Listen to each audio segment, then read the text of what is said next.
Sa isang mainit na hapon sa Angeles City, isang payat, pagod, at gutom na single mother ang nakaupo sa gilid ng kalsada, bit-bit ang huling pagkain na dapat sana ipara sa anak niya. Ngunit nang makita niya ang isang estrangherong nanginginig, basa sa pawis, at tila walang malay sa gutom, isang desisyon ang magbabago sa buong buhay niya. Hindi niya alam ang tinulungan niya ay isang bilyonaryong nagtatago mula sa mundo. Mainit at nakapapasong parang nagliliyab ang semento sa Angeles City ng araw na iyon. Ang ingay ng mga jeep, murmur ng mga vendor, at mga businang walang tigil ay parang bumubuo ng ingay na sapat para pumutok ang ulo ng kahit sinong pagod at wala sa wisyo.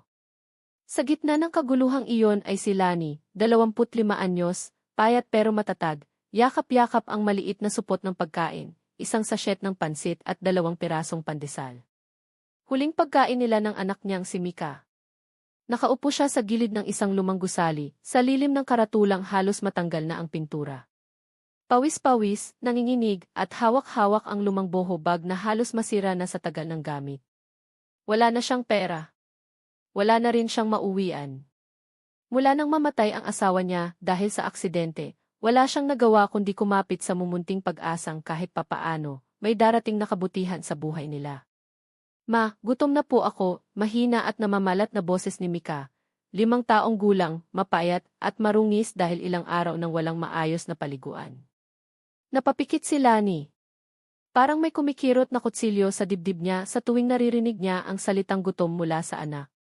Ilang araw na silang paikot-ikot sa lungsod, nagpapahinga sa waiting shed, kumakain kung kailan may sobra mula sa mga karinderya, at natutulog kung saan sila abutin ng gabi. Pero ang pagkain na hawak niya ngayon, iyon ang huling meron sila. Inabot niya ang pansit kay Mika, pinilit mumiti kahit nanlalamig sa takot ang puso. Anak, kain ka na muna. Mamaya may makukuha si Mama, pero hindi niya alam kung saan siya kukuha. Habang kumakain si Mika, tumingin si Lani sa paligid, naghahanap ng posibleng meryendang maaaring ialok sa kanila o kahit anong pwedeng paghanapan ng baon. Ngunit wala. Sobrang init na parang sinasabing wala kang pag-asang makabangon ngayon. At doon niya unang nakita ang estrangherong iyon. Isang lalaki, nakasuot ng simpleng polo shirt, may mamahaling relo pero punong-puno ng alikabok, at nakatakip ang mukha gamit ang sombrerong parang minadaling isuot. Nakaupo sa may poste, nakayakak sa tiyan, parang nahihilo at nakapikit ng mariin. May mga taong dumadaan pero walang pumapansin. Para bang isa lang siyang problema sa lansangan na hindi dapat abalahin. Napakunot ang noo ni Lani. May kakaiba. Hindi siya mukhang pulubi. Hindi rin siya mukhang lasing. Ang aura niya ay parang taong may mabigat na pinagtataguan, may masamang nangyari, o may malalim na sugat na hindi mo agad makikita. Nag-aalangan man, lumapit si Lani. Kuya, okay ka lang? Dahan-dahang iminulat ng lalaki ang mga mata. Namumugto, mapula at punong-puno ng pagod. Tila ilang gabi nang walang tulog. Napansin ang malinis na kuko, ang mamahaling sapatos, at ang belt na may kilalang designer logo. Pero bakit siya narito? Bakit siya mukhang nawawala? Mist, huminga ito ng malalim, halos pabulong, hindi ako kumain mula kahapon. Napakapit si Lani sa supot ng pagkain. Nanlamig ang kamay niya. Yun na lang ang meron silang mag-ina. Pag ibinigay niya, wala silang kakainin mamaya. Wala silang reserba. Wala na. Zero. At mas masakit, si Mika ang mawawalan. Pero nakita niya ang lalaki tila nanginginig, at sa bawat hinga nito ay parang nalulunod sa bigat na hindi niya masabi. Napatingin si Lani kay Mika, kumakain ng mabagal at walang kaalam-alam sa nangyayari. Narinig niyang muli ang mahinang boses ng lalaki. Kahit isang kagat kahit konti lang hindi ko na kaya. Sa isang iglap, naghalo ang mga alaala sa isip ni Lani, ang mga araw na nakikita niya ang asawa niya dati, pagod pero nagsisikap, ang mga gabing wala silang ulam pero pinipilit niyang umiti para kay Mika, at ang mga panahong may nag-abot sa kanila, kahit kaunting tulong na naging dahilan para makatawid sila.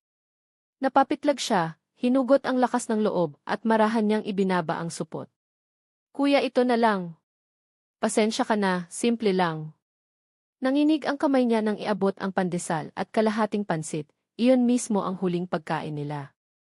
Nagulat ang lalaki. Para itong natulala bago marahang tinanggap ang pagkain, parang may bigat ang bawat paggalaw. Binibigay mo sa akin, garalgal niyang tanong.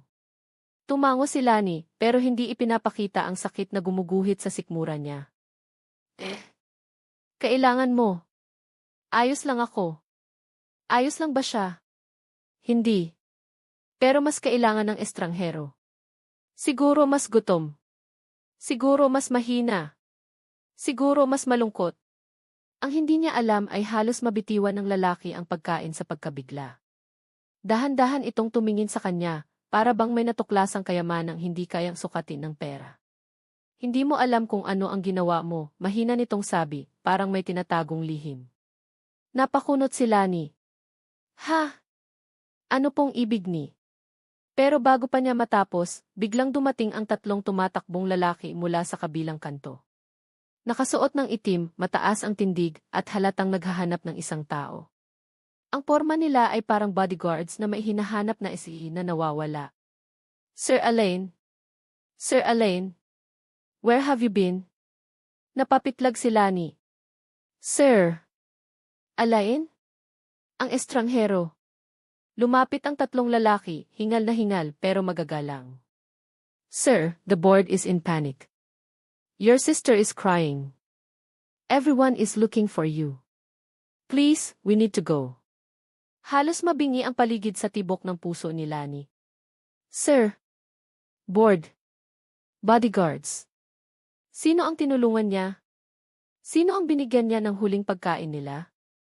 Dahan-dahan siyang tumingin kay Mika, na hawak pa ang tinidor, natigil sa pagkain, at nakatingin sa mga naglalakihang lalaking may earpiece at relo na sobrang mahal.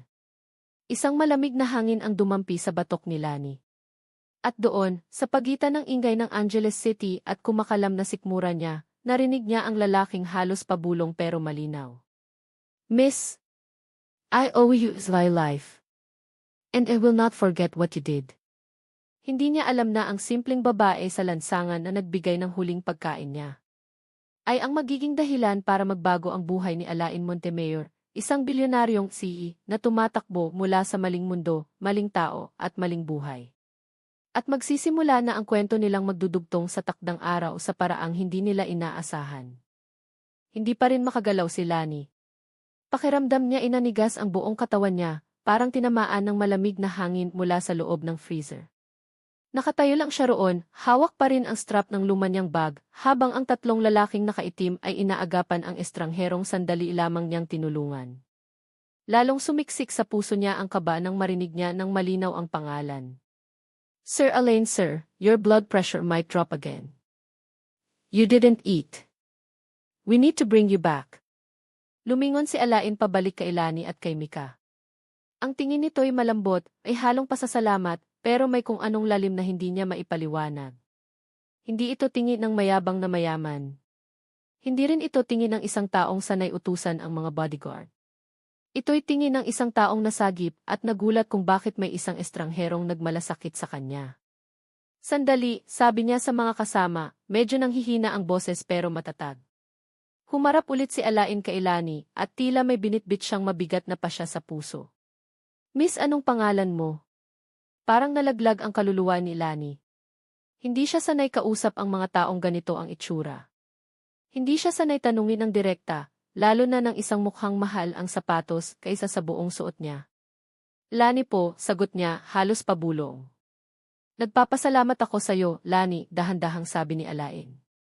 Sa pagbigay mo ng pagkain sa pag-abot ng tulong kahit hindi mo ako kilala. Napayuko si Lani, iniwasang makita ang mga matang puno ng paggalang. Hindi siya sanay tignan ng ganoon. Parang hindi bagay sa kanya. Wala yon, mahina niyang sagot. Mas kailangan nyo. Ayos lang po ako. Halos mapangiti si Alain pero halatang may kirot ng lungkot. Hindi, Lani. Hindi yon basta-basta. Not for someone in your situation. Nagulat si Lani. Parang may tumusok sa dibdib niya. Anong alam niya sa sitwasyon ko? Pero bago pa siya makapagtanong, nagsalita ang isa sa mga bodyguard. Sir, you need to come with us. Your sister is already outside the city looking for you. Napatingin si Alain sa kanila. Gusto niyang tumanggi pero alam niyang dapat siyang bumalik. Ngunit bago umalis, may ginawa siyang hindi inaasahan ng kahit sinuman, kahit mismong mga tauhan niya. Nilapit ni Alain ang sarili kay Lani, naglabas ng envelope mula sa bulsa, pero pinigilan niya ang sarili. Napahinga siya ng malalim. Hindi pera ang kailangan mo ngayon, mahina niyang bulong na parang naunawaan ang sitwasyon ni Lani higit pa sa nakikita sa labas. Dahan-dahan niyang inilapit ang kamay kay Mika. Hello, malumanay niyang bati sa bata. Anong pangalan mo? Mika po, nahihiyang sagot ng bata, habang hawak pa ang tinidor at ang huling subo ng pansit. Napangiti si Alain. Isang totoong ngiti, hindi peke, hindi pilit. Ngiting halos natatakpan na ng pagod at problema, pero lumabas dahil sa inosenteng mukha ng bata. You're strong, Mika, sabi niya. And your mom, she's stronger than she thinks. Para itong hindi tihi habang nagsasalita. Parang isang taong punong-puno ng sugat pero marunong makaramdam ng tunay na awa. Nang tumalikod na si Alain, narinig ni Lani ang huling sinabi nito bago pumasok sa thi. I will look for you, Lani. Hindi pa dito nagtatapos to. At sa isang iglap, sumulpot ang sunod-sunod na itim na thi, may tinted na bintana, at naghatid kay Alain palayo ng mabilis. Natulala ang ilang vendor at mga motorista. Dahan-dahan itong naglaho sa traffic ng Angeles City, habang naiwan si Lani na nakatayo, tulala, at umiiral sa pagitan ng takot, hiya at pagkalito. Parang sumabog ang kabog ng dibdib niya nang maisip ang katotohanan. Ang taong binigyan niya ng huling pagkain nila ay hindi simpleng estranghero, hindi pulubi, hindi nawawalang traveler. Isang bilyonaryo. Isang mayamang-mayaman, hindi lang basta businessman. Silyo. May mga bodyguard. Sinusundan. Pinaghihinala ang nawawala ng buong board. At siya, isang babae lang na walang tahanan, nakatira sa waiting shed, walang pera, walang kakainin. Ano ba ang pumasok sa isip niya? Bakit niya ibinigay ang pagkain nila? Nilingon niya si Mika na nooy nakatitig sa kanya habang hinahawakan ang dulo ng damit niya. Mawala na po tayong pagkain, inosenteng tanong ng bata. Napatalikod si Lani, hindi para umiwas, pero para pigilan ang pagpatak ng luha. Nilunok niya ang sakit. Kailangan niyang maging matatag. Kailangan niyang maging ina. Hanap tayo ulit later, anak, pinilit niyang umiti, kahit nanginginig ang labi niya. At doon nagsimulang umihip ang hangin. Doon nagsimulang sumakit ang sikmura niyang kumakalam. Doon nagsimulang mas maging totoo ang gutom na nararamdaman niya. Pero kahit ganun, wala siyang pinagsisisihan. Sa gabing iyon, naghanap sila ng mapagtutulugan. Sa ilalim ng lumang bubong ng terminal, may maliit na espasyo pa sa gilid kung saan sila nakapwesto. Tinakip niya ang lumang towel kay Mika, habang siya ay nakaupo lang, nananalangin na sana bukas, may makakain muli. Hindi niya alam na habang pinipikit niya ang mga mata sa dilim, may isang AV na huminto sa kabilang kalsada. May lalaking nakasilip sa tinted window, nakatingin mismo sa direksyong kinaroroonan nila. Si Alain. Hindi siya makatulog. Hindi mawala sa isip niya ang ginawa ni Lani. Habang tinitignan niya ang simpleng babaeng iyon mula sa loob ng mamahaling sasakyan, may hindi mapaliwanag na sakit na pumipintig sa puso niya. Parang may kumurot. Parang matagal na niyang kilala ang pakiramdam ng mawalan at nakikita niya iyon kay Lani. Sir, sabi ng driver, should we approach them? Umiling si Alain. No, not yet. I need to fix something first. Humarap siya sa bintana ulit. At sa unang pagkakataon sa loob ng maraming taon, may binitbit na bigat na bumara sa bibig niya. She gave me her last food, a stranger like me, mahinang sabi ni Alain. No one has done that for me in a very long time. Hindi na sumagot ang driver. Napalunok si Alain habang hindi inaalis ang tingin kay Lani at Mika. I'll find her. In the right time. And when do her life will never be the same. Kinabukasan, maagang nagising si Lani dahil sa sikat ng araw. Nanakit ang likod niya dahil sa sementong higaan. Pero mas masakit ang katotohanang wala siyang ipapakain kay Mika. Habang nakaupo sila, nilalampasan sila ng mga taong abala, may mga estudyanteng papasok, may mga taxi driver na naghihintay ng pasahero. Normal na araw para sa lahat. Maliban sa kanila. Ma, masakit po tiyan ko, mahinang reklamo ni Mika habang hinahaplos ang sikmura. Napahikbi si Lani pero pilit niyang inabot ang noo ng anak at hinalikan. Maghahanap tayo, anak. Promise ni Mama. Ngunit sa bawat minuto na lumilipas, mas lumalayo ang pag-asa. Hanggang may humintong puting kotse ilang metro mula sa kanila. Isang babaeng nakasuot ng corporate attire ang lumabas, maamo ang mukha pero halatang sanay sa mayayamang lugar. Lumapit ito agad sa direksyon nila. Nandiri si Lani.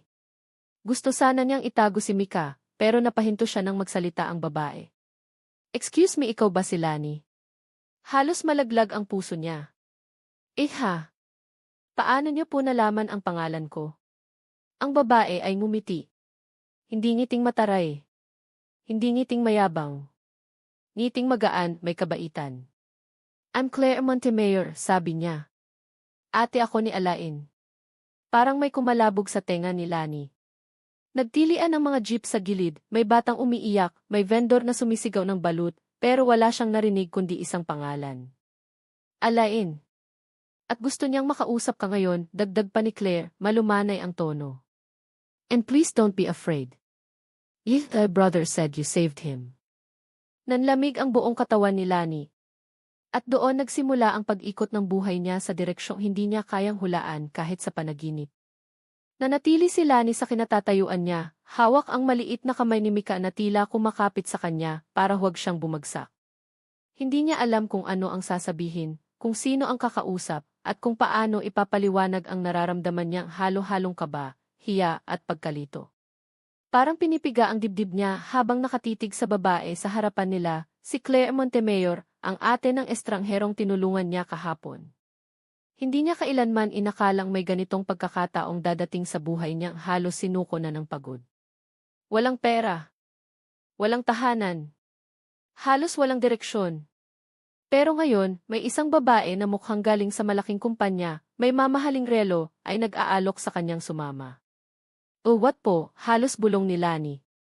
Gusto niya akong kausapin? Ako po. Bakit po? Because you saved his life, sagot ni Claire, walang alinlangan, walang pagdududa. At dahil doon, he wants to thank you properly.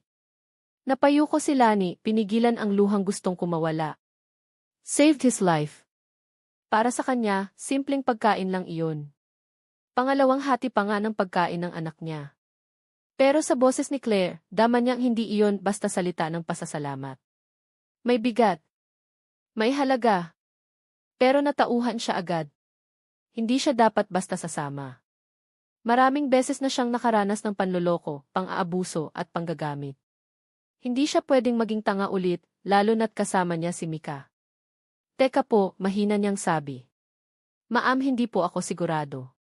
Hindi ko po kayo kilala. Baka po tumigil siya. Hindi niya kayang sabihin ng direkta ang iniisip niya. Tumango si Claire, parang alam ang takbo ng utak niya. I understand. Delikado sumama kung kani-kanino. If I were in your situation, ganon din ang isipin ko. Dahan-dahang kinuha ni Claire ang phone mula sa bag, may pinakita siyang corporate ng Montemayor Holdings. May logo, picture niya, at signature ng board secretary. At kung hindi pa sapat, nag-slide siya ng gallery. Ipinakita ang picture niya kasama si Alain, magkatabi sa isang malaking opisina, nakangiti, mukhang magkapatid talaga. May ibang larawan pa, si Alain na nagpi-present sa board, si Claire sa charity events, at picture raw nila noong bata pa. Hindi pwedeng dayain iyon. Hindi ganon kadaling magpanggap bilang CEO at board member. Lalong hindi ganon kadaling magkaroon ng 3 AC na may security. Pero may isa pang bagay na nagpaniwala kay Lani. Nakayuko si Mika, pero sumilit sa likod niya at mahinang sinabi, mamabait po siya parang iyong kuya kahapon. Parang tinamaan si Lani. Tumalon ang puso niya. Dahil tama si Mika, parehong may kabaitan ang boses, parehong may lambing ang tingin. Huminga ng malalim si Lani at bumulong sa anak, gusto mo bang sumama, anak? Tumango si Mika, masaya pero got pa rin. Ma, baka bigyan nila tayo ng pagkain. Napapikit si Lani, namula ang mata. Hindi niya iyon dapat ipaalala sa bata. Pero iyon ang katotohanan. Gutom sila. Huminga siya, kumapit sa manipis na pag-asa. Sige po, sabi niya kay Claire, mahinang-mahina pero matatag. Sasama po kami. Pero sandali lang po ha. Hindi po kami takot. Basta huwag niyo lang po kaming saktan. Anak ko po ang kasama ko. Nanlambot ang mata ni Claire, nagbago ang anyo ng mukha. Hindi ito galit, hindi pagmamataas, kundi awa. Tunay na awa. Lani, dahan-dahan niyang sabi, wala kaming balak saktan kayo. Your brother simply wants to thank you. And he insisted that we bring you safely. You have Jiway word. Nangiti si Mika ng bahagya. Si Lani ay naglabas ng maliit niyang bag, sinigurong dala ang lumang jacket at tuwalya. Wala nang ibang gamit. Wala na. Ito lang ang pag-aari niya ngayon. Pagpasok nila sa loob ng kotse, napapikit si Lani dahil sa lamig ng aircon, isang bagay na matagal-tagal na niyang hindi nararanasan. Si Mika ay agad na napangiti, nag-inat ng kamay na parang baby na ngayon lang ulit nakahawak ng malamig na hangin. May nakahandang bottled water at sandwich sa loob. Halos manginig ang kamay ni Lani nang makita iyon. Hindi niya alam kung dapat niyang kainin agad o i-reserve sa mas mahalagang oras. Pero pinandigan ni Claire. You can eat it para kayong 2 araw nang hindi kumakain. Hindi pa man natatapos ang salita, kumalam agad ang tiyan ni Mika ng malakas, halos am-echo sa loob ng sasakyan. Namula si Lani pero si Claire ay ngumiti. It's okay, sabi niya, iniabot ang sandwich. Eat, Mika. Parang may bitbit na himala, maingat na kinuha ni Mika ang pagkain, kinagat, at napapikit sa sarap kahit simple lang iyon. Si Lani ay dahan-dahang kumagat din, at sa unang kagat pa lang, hindi niya napigilan ang pagluha. Hindi niya alam kung dahil sa gutom ba o dahil sa ginhawang hindi niya namalayan na kailangan pala niya. Basta ang alam niya, ilang linggo na niyang hindi naramdaman ang ganitong lambot sa tiyan. Habang kumakain, dumaan sila sa masikip na kalsada ng Angeles. Vendors, jeepneys, mga estudyante tipikal na araw. Pero para kay Lani, parang ibang mundo ang pinapasok niya. Pagdating sa isang malaking compound na may gate, agad silang binuksan ng mga guard. Hindi minor na gate ito. Malaki. May 2 security booth. At may nakasulat sa harap. Montemayor Private Residence. Nanlamig si Lani. Ihala, bulong niya, halos hindi makahinga. Don't worry, sabi ni Claire sabay tingin sa kanya. We don't judge people you clothes. Your parents taught us better than that. Pero hindi iyon nakatulong sa panginginig niya. Dahil ang bahay na nasa loob ay halos kasing laki ng 3 building. Malawak ang driveway. May fountain. May garden. May mga modernong sculptures. At doon, sa gilid ng malaking pinto, nakatayo si Alain. Nakaligo na. Nakapalit ng bagong polo. Pero may bakas pa rin ang pagod sa mukha niya. At sa pagtama ng liwanag, mas malinaw niyang nakikita kung paano ito tumingin. Hindi bilang sisi. Hindi bilang mayaman. Hindi bilang taong sanay utusan ang iba. Kundi bilang isang taong hindi makapaniwalang nakaharap na niya ulit ang babaeng nagligtas sa kanya. Pagbaba niya sa sasakyan, hindi pa man niya alam kung tatakbo ba siya palayo o lalapit, pero naglakad si Alain papunta mismo sa kanya. Lani, mahinang sabi niya, parang nag-aalangan pero sabik. I'm glad you came. Napayuko si Lani, hindi alam kung saan magtatago ng hiya. Pasensya na po, hindi ko po alam kung tama itong ginawa ko. No, sagot ni Alain, halos hindi makahinga. You did the right thing. In fact, everything you've done has been more than right. Napatingin si Lani sa kanya sa unang pagkakataon. At doon niya nakita ang hindi makikita sa karamihan ng mayayaman.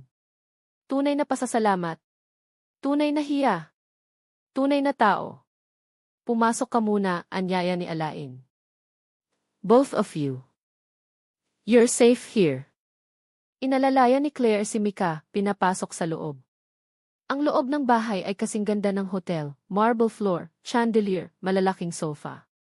Muntik mahulog ang kaluluwa ni Lani sa kaba sa sobrang linis. Parang bawal niyang tapakan. Tahimik si Alain, tahimik si Lani, pero malinaw ang tensyon sa pagitan nila, hindi masama, kundi emosyonal. Hindi nila alam kung paano magsisimula. Umupo sila sa sala. Nagpahinga si Mika, hablot agad ng malaking unan. At nagsimula ang usapan na magbabago sa buhay ni Lani. Hindi agad nakaalis si Alain sa kinatatayuan niya. Habang papalayo sina Lani at Mika, para bang may mabigat na kamay na pumipigil sa kanya. Gusto niyang sumunod, gusto niyang tanungin kung anong klaseng hirap ang kinahaharap ng mag-ina at higit sa lahat, gusto niyang pigilang malugmok sila sa sitwasyong hindi nila dapat pinagdadaanan. Pero pinili niya munang huminga ng malalim, kinuyom ang mga kamay at pilit na pinaliit ang bigat sa dibdib niya. Alam niyang hindi sapat ang isang araw para pumasok bilang tagapagligtas ng buhay ng iba. May proseso. May tamang paraan. Pero sa sandaling iyon, kahit anong pilit niyang kontrolin ang sarili, malinaw, hindi na niya sila kayang baliwalain. Napahawak siya sa dibdib, ramdam ang kakaibang pag-ikot ng nararamdaman niya. Hindi nga ba't ilang taon na siyang nakasarado sa pakikipag-usap sa kahit sinong hindi niya kilala? Hindi ba't halos wala na siyang personal na relasyon dahil puro trabaho at pananagutan ang inuuna niya? Ngunit heto siya ngayon, humahabol ang tingin sa isang single mother na halos hindi niya kilala. Isang estranghera. Isang babaeng hindi niya dapat nadarama ang ganito kalalim na pag-aalala. Pero naroon. At mas lumalalim pa bawat segundo. Dahan-dahan siyang tumalikod at bumalik sa sasakyan niya. Umupo siya sa driver's seat, pero hindi niya agad pinatakbo. Nakatingin lang siya sa manibela, para bang may malalim na tanong na paulit-ulit pumapasok sa isip niya.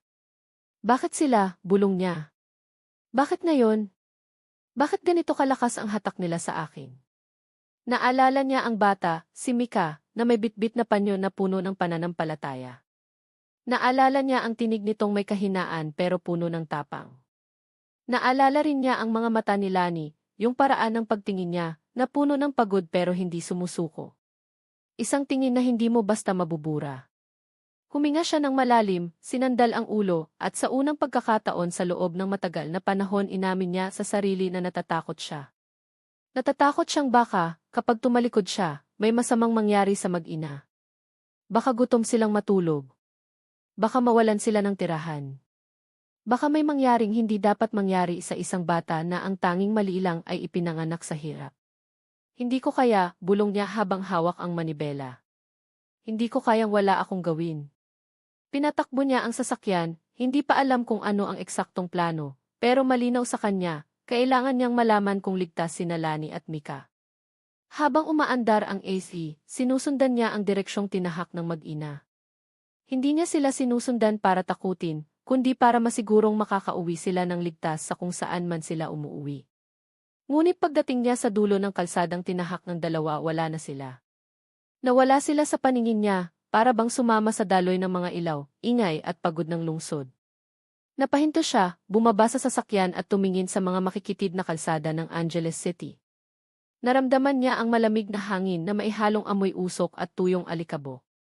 Lumapit siya sa isang tindera ng fishball na malapit sa kanto. Ate, may nakita po ba kayong mag-ina? Yung nanay na payat, may dalang maliit na batang babae na naka-yellow shirt. Saglit na nag-isip ang tindera bago tumuro sa isang mas makitid na eskinita. Diyan sila dumaan, sir. Parang doon sila umuuwi sa bandang dulo. Doon sa may lumang compound. Maraming salamat po. Lumakad siya papasok sa eskinita, mabagal, maingat, at may takot na baka nakikialam na siya masyado. Pero habang lumalakad, mas lumalakas ang tibok ng puso niya, lalo na't nakikita niyang ang eskinita ay masikip, madilim na kahit daytime, at puno ng lumang bahay at kinakalawang na bubong. Pagdating niya halos sa dulong bahagi ng eskinita, bigla siyang napahinto. Isang lumang barong-barong ang nakatayo sa gilid. Napakaiksi ng bubong, halos sumasayad sa dingding ng katabing bahay. May siwang na parang pinto, at sa harap nito, isang kahoy na bangko na sira ang paa. At doon niya nakita ang isang bagay na hindi niya inaasahan, isang pares ng tsinelas ng bata, maliit, pudpod, halatang ilang taon ng gamit. At sa sandaling iyon parang may humaplos sa puso niya. Hindi siya sigurado kung naroon niya sina Lani, pero ramdam niya sa bawat sulok ng eskinita ang bigat ng buhay ng mga nakatira dito. At naisip niya, paano kung dito lumalaki ang bata? Paano kung dito natutulog sila ni gabi-gabi, takot, pagod at walang kasiguruhan sa bukas? Hindi niya na kinailangan pang kumpirmahin. Masyado nang malinaw. Kailangan niyang gumawa ng paraan. Bumalik siya sa sasakyan, pero bago pa niya mapatakbo muli, biglang nagring ang kanyang cellphone. Tumatawag ang business partner niya. Alain, kailan ka babalik sa Manila?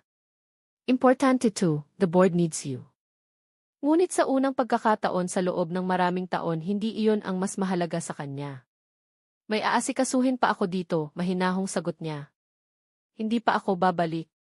Pero, hindi ako pwedeng umalis ngayon. Hindi ko pwedeng pabayaan. Pagkababa niya ng tawag, napangiti siyang mapait. Kahit ang sariling mga kaibigan at business partners niya, hindi maintindihan ang ginagawa niya ngayon. At marahil, kung sasabihin niya ang totoo, tatawanan lang siya. Bilyonaryo, sumusunod sa isang single mother at anak nito. Parang hindi ka panipaniwala. Pero sa dibdib niya totoo ito. At totoo ang dahilan. Kinabukasan, bago pa man sumikat ang araw, naroon na siya sa mismong lugar kung saan niya unang nakilala sina Lani at Mika, ang maliit na food stall sa tabi ng kalsada. Pero hindi pa bukas ang tindahan. Wala rin si Lani. Wala si Mika. Ang lugar ay tahimik, parang nawala ng buhay nang wala ang dalawang taong nagdala ng kulay dito. Napatingin si Alain sa paligid, may kaba sa dibdib. Nasaan kaya sila? Lumipas ang ilang minuto bago niya nakita sa malayo ang isang pamilyar na maliit na figura na dahan-dahang naglalakad si Mika. Bitbit nito ang maliit na plastik na may kaunting bigas, at kahit malayo, kita niyang humiti ang bata nang makitang naroon siya. Kuya Alain, sigaw ni Mika na may saya. Napangiti siya, talaga namang natunaw ang puso. Lumapit si Mika, hingal dahil sa paglalakad pero masigla pa rin. Nasaan ang mama mo? Tanong niya ng banayad. Nakatungo si Mika, at ang sumunod na sinabi nito halos bumasag sa puso niya. Tulog pa po si mama. Palagi po siyang pagod. Kahapon po hindi po siya kumain. Parang may humigpit sa dibdib ni Alain. Bigla siyang napaluhod para pantayin ang tingin sa bata. Bakit hindi siya kumain? Bakit hindi mo sinabi sa akin kahapon? Halos pabulong niyang tanong. Hindi po namin kayo gustong abalahin, sagot ni Mika, may maliit na ngiti pero halatang pinipigil ang takot. Saka po sanay na po kami ni mama. Sanay. Sanay magutom. Sanay magtiis. Sanay magpanggap na okay kahit hindi. Hindi iyon dapat maging normal para sa isang bata. Napahinga siya ng malalim, tumayo, at pinunasan ang bahagyang luha na halos sumingit habang hindi niya namamalayan. Mika, mahinahong sabi niya, simula ngayon hindi na kayo magugutom.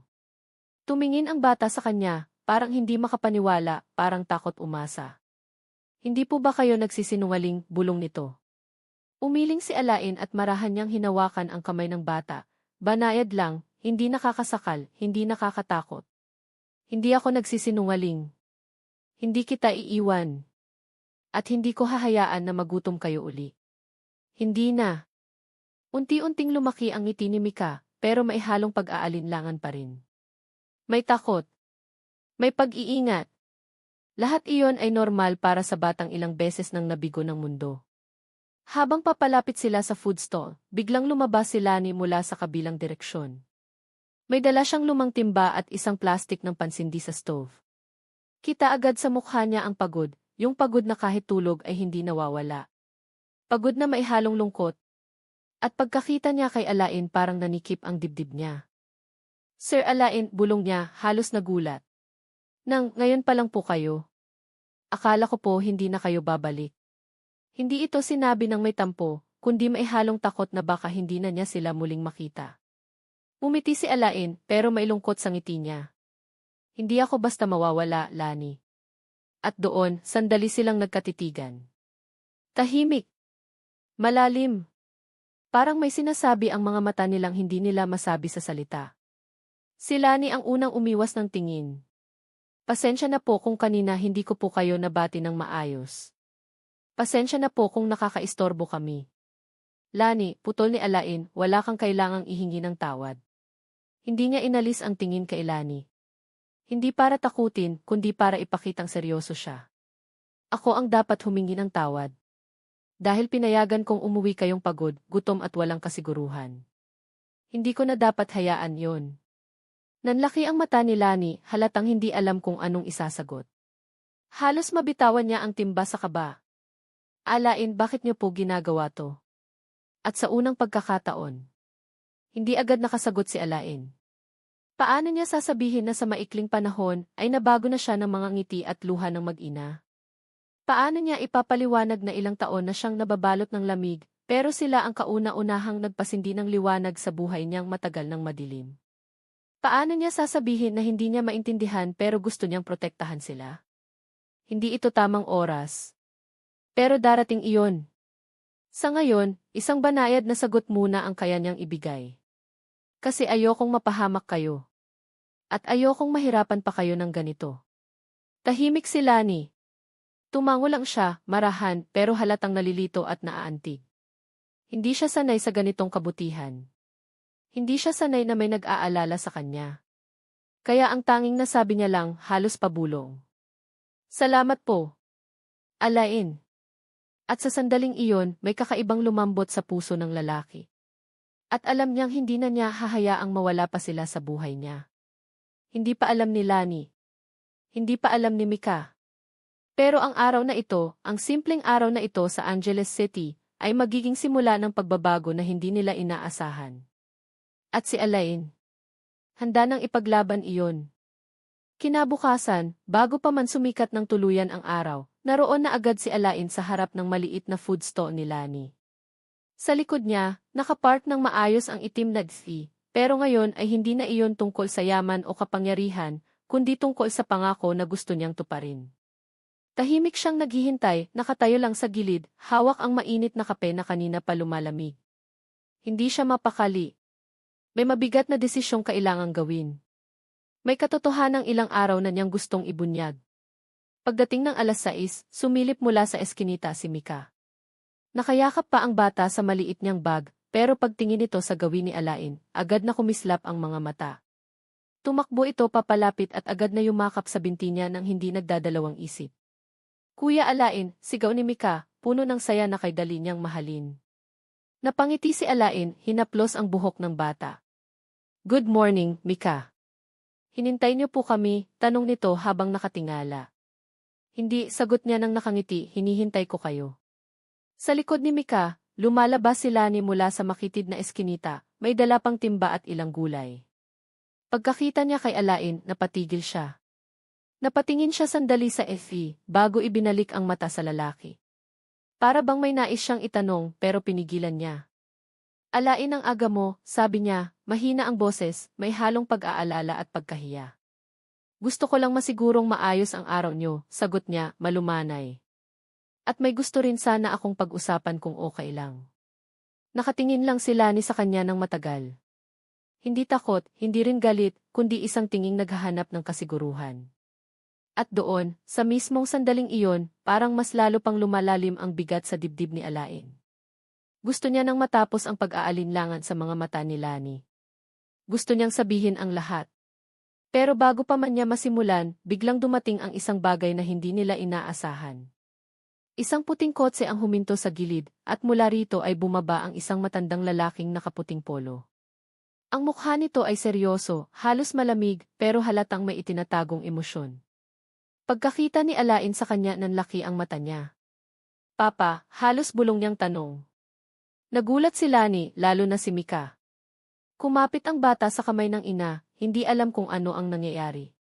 Lumapit ang matandang lalaki kay Alain, hindi nagtataka kung bakit naroon ang anak niya sa ganitong lugar. At sa unang pagkakataon mula nang magsimula ang kwentong ito, ipinakita ng ama ni Alain ang totoong dahilan kung bakit kilala niya ang lugar. Hindi ka na bumabalik sa Manila, malamig pero puno ng bigat na boses niyang sabi. Nag-aalala na ang board. Pero mas nag-aalala ako. Hinawakan niya ang braso ni Alain, banayad pero matatag. May sinabi kang kailangan mong protektahan dito, sabi ng matanda. At gusto kong malaman kung bakit. Hindi makapagsalita si Alain. Hindi niya akalaing susundan siya ng ama. Hindi niya akalaing darating ang araw na kailangan niyang ilahad ang lahat, hindi lamang tungkol sa yaman nila, kundi tungkol sa dahilan kung bakit siya naroon at bakit hindi niya maiwan sina Lani at Mika. Dahan-dahan niyang humarap kina Lani. Nakita niya ang pagkalito sa mga mata nito, ang takot na baka may malaking bagay siyang hindi alam. Si Mika naman ay nakayakap pa rin sa ina, halatang kinakabahan. Lani, isimula ni Alain, mahina at nanginginig ang boses. May hindi ako nasabi sa inyo. Hinawakan niya ang sariling kamay. Huminga ng malalim. Ako si Alain Aldevaro, anak ng may-ari ng isa sa pinakamalaking kumpanya sa bansa. Katahimikan. Parang huminto ang paligid. Ang hangin. Ang ingay ng kalsada. Patitibok ng puso ni Lani ay parang nabinggi sa sarili niyang pulso. Aano po? Halatang nagulat na tanong ni Lani habang unti-unting nabibitawan ang timba sa kamay niya. Hindi niya alam kung matatakot ba siya, mahihiya, o aalis na lang. Pakiramdam niya ay para siyang niloloko ng tadhana. Paano naging estrangherong nagugutom ang isang bilyonaryo? Paano siya hindi nakapansin? Pero hindi naghintay si Alain. Itinuloy niya. Hindi ko sinabi kasi dahil hindi ko gustong matakot ka. Ayokong isipin mong iba ang intensyon ko. At higit sa lahat, napatingin siya sa mag-ina, nang may kirot na hindi niya kayang itago. Ayokong isipin ninyo na tinutulungan ko kayo dahil lang sa pera ko. Lumapit siya kay Lani, mabagal, marahan, parang takot na baka lumayo ito. Tinutulungan ko kayo dahil gusto ko. Dahil mahalaga kayo sa akin, ikaw at si Mika. At hindi ko alam kung paano nangyari, pero nang makita ko kayong nahihirapan, napalunok siya, hindi ko na kayang hindi kumilos. Tahimik si Lani. Parang may uno sa loob niya. Parang gusto niyang tumakbo at magtago dahil hindi niya alam kung paano hahawak sa katotohanan ito. Pero hindi siya umiwas. Tiningnan niya si Alain ng diretsyo, hindi bilang bilyonaryo, hindi bilang mayaman, hindi bilang estranghero. Tiningnan niya ito bilang taong nagpakita ng kabutihan nang walang hinihinging kapalit. Alain, bulong niya, halos nanginginig. Bakit kami? Bakit ako? At doon, wala nang itinago ang lalaki. Dahil nung araw na binigay mo ang huling pagkain mo sa akin, nagbukas ng mata ko. Hindi ko makakalimutan yon. Sa gulo ng buhay ko, sa lamig ng mga taon ko, ikaw ang nagpaalala kung ano ang totoong halaga ng buhay. Ikaw at si Mika. At bago pa man makasagot si Lani, lumapit ang ama ni Alain, humawak sa balikat niya, at tumingin kay Lani. Marami akong narinig tungkol sa inyo, sabi nito. At ngayon ko lang nakita kung bakit hindi makaalis ang anak ko. Lumapit siya kay Mika, marahang yumuko, at tiningnan ang bata na may buong paggalang. Marami kayong binago sa anak ko at gusto kong pasalamatan kayo. Nagulat si Lani. Hindi niya inaasahan ang kabaitang iyon. Parang biglang naging magaan ang mundo. Parang biglang nawala ang alam niyang hadlang. Hindi ko po alam kung paano mag-react, bulong ni Lani. Hindi ko po alam kung maniniwala ba ako o matatakot. Wala kang dapat ikatakot, sagot ng ama ni Alain. Dahil simula ngayon gusto naming nasa ligtas ka. Hindi dahil naaawa kami, kundi dahil tapat ang puso mo. Lumapit si Alain, marahang hinawakan ang kamay ni Lani. Lani, hindi ko hinihingi na tanggapin mo agad ang lahat. Hindi ko hinihingi na magtiwala ka agad sa akin. Pero gusto kong malaman mo na kung papayag ka, handa akong tulungan ka. Handa akong tulungan si Mika. At handa akong maging parte ng buhay niyo. Tumulo ang luha ni Lani. Hindi dahil sa takot. Hindi dahil sa hiya. Kundi dahil sa unang pagkakataon may nagtanong sa kanya kung gusto niya ng kasama. Hindi bilang utang na loob, hindi bilang tulong, kundi bilang totoong pagpili. Alain, bulong ni Lani, nanginginig ang boses, hindi ko alam kung ano ang dapat kong maramdaman. Pero isang bagay ang sigurado ko di. Humawak siya sa kamay ni Mika, sabay tumingin ng diretsyo sa lalaki. Hindi mo kami kailanman pinabayaan kahit hindi mo kami kilala. Lumapit si Mika sa pagitan nila, hinawakan ang kamay ni Alain at ni Lani. Tito Alain, bulong ni Mika na may inosenteng ngiti. Pwede po ba kayong sumama sa amin araw-araw? Natawa si Alain, hindi napigilang maluha. Kung papayag ang mama mo araw-araw, gabi-gabi, at habang kailangan ninyo ako. Tumawa ng mahina si Lani, may luha pero may ngiti. Hindi niya pa kayang sabihin ang salitang ki. Hindi pa panahon. Pero ang sagot niya ay sapat na para mabago ang lahat. Simula ngayon hindi mo na kailangang hanapin kung nasaan kami, sabi niya.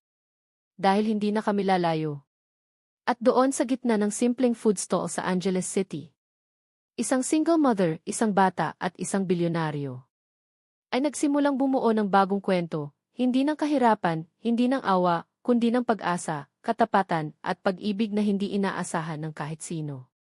At iyon ang araw na nagbago ang buhay nila. Magpahanggang dulo. Sa isang mainit na hapon sa Angeles City, isang payat,